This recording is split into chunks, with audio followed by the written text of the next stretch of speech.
Welcome back. As we enter the last week of Women's History Month, we're taking time to highlight the role that First Ladies have played in U.S. history, and that includes in the White House, of course, as the first time as First Ladies. Joining me now is former White House advisor and First Ladies expert. We have Anita B. McBride with us.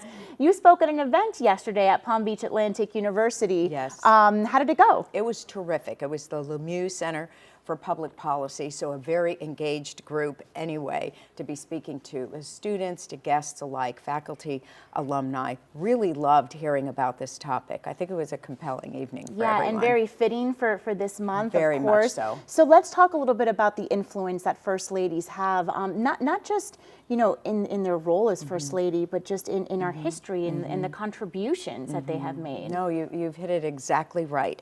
I don't think we can talk about inclusive history in our country without including the story of these women. From Martha Washington to Jill Biden and the books that we've just published, including the first ever textbook that was published in August. That you co-authored, That yes. I co-authored, that there has never been one, that really traces the influence of First Ladies from the very first one till today, and how their role evolved as women's participation in the public sphere evolved. In so many books that I've read and shows that we were just talking about during the commercial break, you see not just what the First Lady does in the role that she takes on as First Lady, but the support that she offers her husband, the President of the United States, and how the men are turning to their wives for advice, for support, for guidance. And in many cases, many of our presidents would not have been president without the help of their wives, and whether they brought more political astuteness to the campaigning, or whether they brought resources, family connections,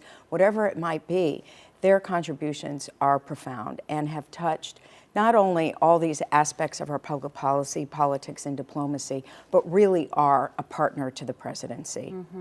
Talk to us why it's just so important to have conversations surrounding our First Ladies. Well, it's a very difficult job to define. Number one, there is no position description. It's not codified in our Constitution. There's no salary for it.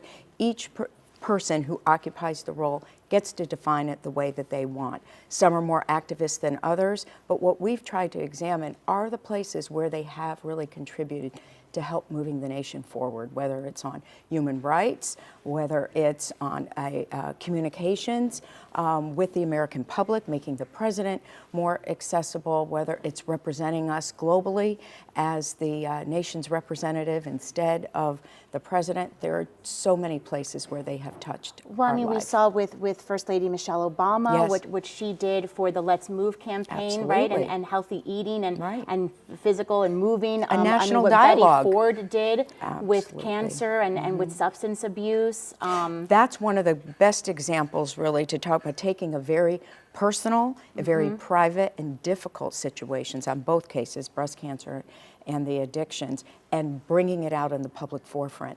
And why? To help other people. And look at what she did. And that's the bottom line.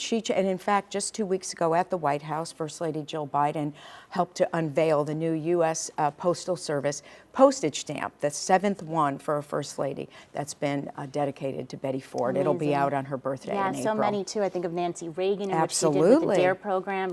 Absolutely, and the anti-drug movement as well. Thank you so much. Thank you for having me. I could sit here and talk to We'll you do it all again. hour about this. I just find it do such it a again. fascinating topic. So thank you so appreciate much the for time dropping for by. it. And if you want to watch this interview and learn more, you can head to our website, WPBF.com.